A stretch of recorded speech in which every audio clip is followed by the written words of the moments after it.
Hello les amis, j'espère que vous allez bien. Bienvenue dans cette première vidéo de notre playlist. Nous allons voir aujourd'hui comment prendre en main notre framework Vue.js. Nous allons voir aujourd'hui comment prendre en main notre framework Vue.js. Donc il y a deux façons de le faire. Nous allons voir au niveau de la documentation ici qu'est-ce qu'ils nous disent.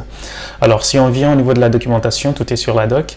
Le Kickstart ici, nous avons deux façons de le faire. La première qu'il recommande ici, si vous commencez un nouveau projet Vue.js, ce serait donc d'installer le package. Et il y a une autre façon donc d'utilisation, ce serait donc d'utiliser le CDN. Le CDN, notamment ce qui est une approche très utile si vous avez déjà un projet et que vous ne voulez pas saturer votre code source, etc. À la façon de jQuery si vous avez des souvenirs de cette librairie. Et puis donc ça permet d'une utilisation plus légère. Vous avez juste une utilisation d'animation, de mettre en place la réactivité de certains éléments de votre page sans que ce soit saturé ou changer le fonctionnement d'un projet qui existe déjà. Donc il y a cette façon de le faire. Aujourd'hui, ce que j'ai essayé de faire ici, j'ai créé un formulaire de contact que nous allons essayer d'appliquer sur les deux façons de le faire. Tout d'abord, je vais créer, j'ai le code source ici, j'ai demandé, j'ai rien créé normalement, c'est GitHub Copilot qui a tout fait, le formulaire et le CSS, je vous assure. Et j'ai juste changé le titre ici. Donc ici, ce qui importe ici, nous avons donc notre formulaire. Le but ici, c'est de mettre en place un système pour récupérer les datas qu'on saisit au niveau du formulaire et de simuler une validation du formulaire. Donc ici, ce que j'ai le formulaire. Si en JavaScript normal, ce qu'on ferait par exemple, ce serait donc de faire un script ici, une balise script, et puis script et faire un getElementById ou quelque chose comme ça pour récupérer les valeurs ici du formulaire et getValue et puis faire les transformations et envoyer. Donc ce qu'on va voir donc aujourd'hui, c'est avec Vue.js comment le faire de façon le plus simple possible. Donc je vais venir au niveau de la documentation ici, prendre le CDN, c'est au niveau du OnPackage, Vue 3, la version 3, il faut bien faire attention à cette version-là. Cette version-là, il a quelques limitations, on va voir tout à l'heure. Donc je vais la mettre au niveau de l'entête, c'est plus recommandé. On peut le mettre ici en defer aussi pour qu'elle n'empêche pas le reste de se charger. Mais bon, vu qu'on utilise directement le formulaire, on va le laisser tel quel. Et puis donc si on vient ici, il nous montre une façon de le faire. Nous on a déjà un composant ici qui est ID, enfin un élément div plutôt. Ça c'était le commentaire que j'ai mis en place pour générer le code source. Donc on a ici donc notre ID, on n'a pas besoin de changer cela. Et cette partie-là, je vais donc la rajouter directement en dessous de la page ici. Donc là. Donc cette partie-là, elle est chargée, cette variable de vue ici, elle est importée de là, de ce lien-là. Donc on a juste à créer ici l'autre composant et faire un Hello World. Maintenant, si je prends cette valeur-là, par exemple, je peux l'afficher ici. Je peux faire un paragraphe par exemple et afficher le message. Si je reviens au niveau du truc ici, on voit bien notre Hello World ici. Donc ça marche très bien.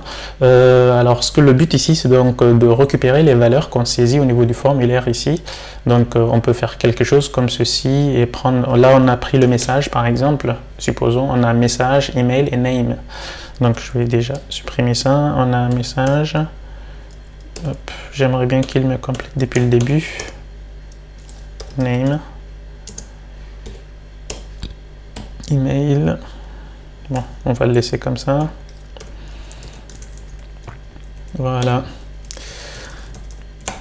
Donc, ici, je vais tout vider. Et alors, ce que je vais faire ici, je vais faire juste un string, juste pour différencier rapidement. On va pas styliser tout un tas de choses. Name rapidement, et puis faire... s'il veut bien, name, ensuite name, on récupère le name, on peut faire un BR ici, et puis là email et message. Très bien. Donc on a notre formulaire ici. Alors je vais juste mettre ça à la fin comme ceci, par exemple. Je vais essayer de mettre ça ici. Je vais voir comment il se comporte, mais bon. Peut-être un div, je sais pas. Voilà, disons qu'on a ça. Donc, le but donc c'est de prendre ce qu'on saisit ici et de le mettre dans ces variables-là. Alors pour le faire, on verra ça plus tard aussi, ce serait donc de faire un VModel ici directement, comme si vous avez déjà regardé d'autres vidéos de Vue.js ou les vidéos précédentes de la chaîne, vous pouvez faire ici directement VModel, là aussi VModel, et mettre le nom de la variable. Alors ces variables-là, elles ne viennent pas de nulle part, elles viennent d'ici, au niveau du return data ici. Donc c'est la partie, celle-là, elle est synchronisée vu que le composant, on va dire, Vue.js, il est monté sur cet élément-là, qui est lui le parent du formulaire. Donc si on avait mis ces variables-là en dehors de cet élément-là, Vue.js ne les aurait pas prises en compte. Donc il faut bien faire attention sur le scope sur lequel on déclare notre application. Donc si je reviens donc au niveau de ici, on était sur mail et puis message, je rajoute ici donc un VModel également de message. Hop, voilà, normalement on est bon. Si je viens là, donc je saisis Mokhtar Diallo. On voit bien Mokhtar, voilà. Hello from Vue.js 3. Voilà, on a donc notre... on arrive bien à récupérer les éléments ici. Donc, ce qu'on va essayer également de faire, de jouer avec sur cette partie-là, si on revient au niveau de la documentation rapidement, un peu plus bas, ce qu'on voit ici, on peut déclarer notre script en tant que module pour importer cela ici depuis ce lien-là. C'est le même CDN, sauf que celui-là, c'est un ESM. Donc c'est un module en quelque sorte pour importer ce genre de module. Donc ce qu'on va essayer de faire, c'est de récupérer le create element ici. On peut également le laisser ici parce qu'on l'a ici le create app à ce niveau-là. On peut laisser l'autre lien ou utiliser celui-là, c'est comme vous voulez. Mais pour le moment, on a le plus important ici, c'est de déclarer ici et le type en fait du script, c'est de le mettre en module. Donc je vais le mettre ça ici et puis le reste on peut garder le même en fait. Donc on peut garder le même. Et également si on arrive donc à ce composant là, supposons qu'il y avait beaucoup de scripts ici, donc pour éviter cela, vu qu'on a mis en place ici un système de modules, on peut créer un autre fichier qui s'appellera lui en forme par exemple, formulaire, form.js, je vais l'appeler comme ça, et faire ici un export default. C'est comme si c'était un composant qu'on va essayer de faire pour un peu alléger notre partie script. Donc il arrive que parfois vous avez une très longue page et à laquelle vous voulez un petit peu extraire certaines parties, une partie de logique du JavaScript, donc c'est une façon aussi de le faire. Vous allez le déclarer dans le form. Et donc cette partie-là, on a juste à récupérer ce qui est là au niveau du data. Ce sera cette partie-là, en fait, notre nouveau composant. Je vais couper tout ça et de le remettre ici, à cet endroit-là. Donc, je vais le remettre là, paf, et tout continue à fonctionner. Maintenant, ce qui manque ici, c'est d'importer le formulaire. Donc, je vais faire un form, import form. Voilà.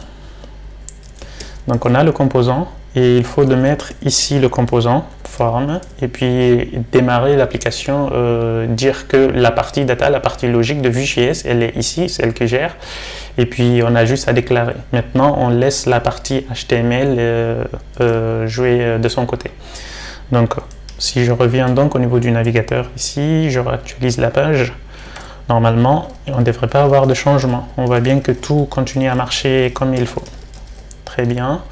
Alors, également, vous pouvez... alors, cette écriture-là, elle a une petite limitation parce que vous n'avez pas l'écriture syntaxique de Vue.js. Le navigateur ne comprend pas les extensions .vue, notamment Si j'avais nommé le fichier en form.js ou .vue, donc il n'aurait pas compris.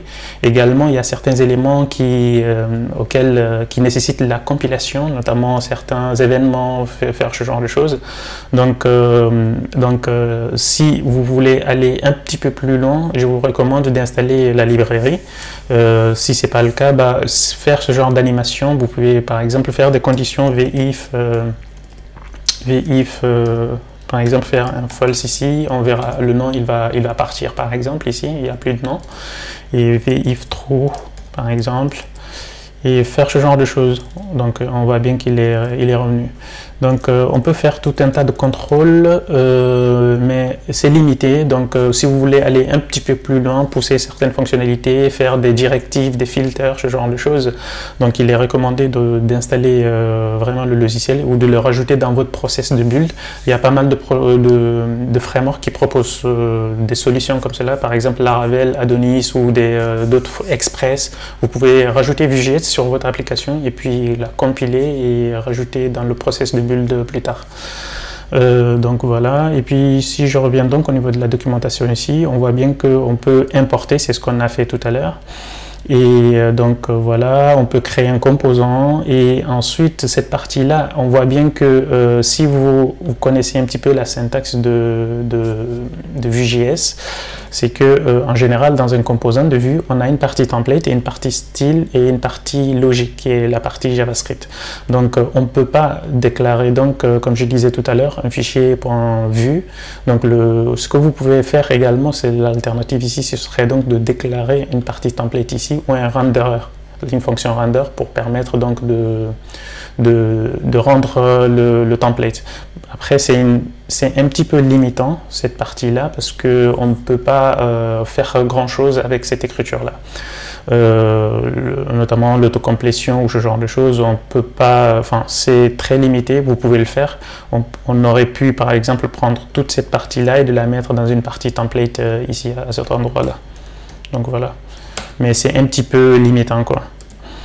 Et donc, pour éviter, également, il y a la partie setup, la nouvelle version. On voit bien qu'au niveau de la documentation ici, si vous venez, que j'ai oublié de parler dès le début, vous avez deux façons de faire. Vous avez deux API. Il y a deux façons de le faire, l'API Option et l'API Composition. Alors, si vous êtes sur la nouvelle version Vue 3, vous avez la Composition API. Les anciennes versions Vue 2 et Vue 1, ils ont que la façon Option API. La fonction Option API, c'est cette façon de faire là. On a un objet ici, c'est un objet JavaScript comme il faut, et puis là vous déclarez les choses par exemple. Là par exemple il m'autocomplète un petit peu pour le formulaire de tout à l'heure, et là on peut valider les choses. D'ailleurs je vais faire une petite validation rapide là. Voilà, name machin. Au lieu de faire ça, je vais faire un alerte. Form submitted, else. Please fill all the fields. Voilà, on peut faire par exemple quelque chose comme ça sur le formulaire. Donc, at submit ici pour empêcher. Alors, on peut faire un prevent ici, mais sinon on peut également venir au niveau du bouton, brancher ici le type, changer le type ici du bouton, faire juste un bouton. Comme ça, il ne va pas soumettre, et puis faire un clic. Un clic ici, et puis faire appeler la méthode. Donc si je reviens au niveau du navigateur, paf, il me dit l'erreur ici. Donc je peux faire ici le nom, email et message. Et puis voilà, tout a été soumis, comme marque l'alerte ici. Et puis je peux également venir, quand tout est soumis, je peux resetter toutes les variables ici. Donc voilà, je peux faire quelque chose comme ceci.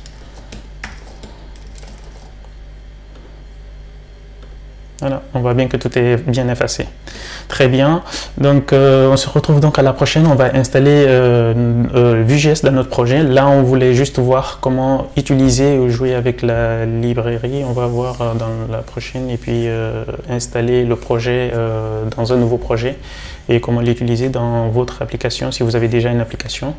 Et donc on va jouer donc avec les composants et d'autres propriétés et d'autres fonctionnalités de Vue.js. Je vous invite à vous abonner et à me dire en commentaire si cela vous si vous avez des retours sur la vidéo, et puis je vais ajuster au fur et à mesure si c'est pas très clair ou autre. Donc on se retrouve à la prochaine et puis à très vite. Ciao.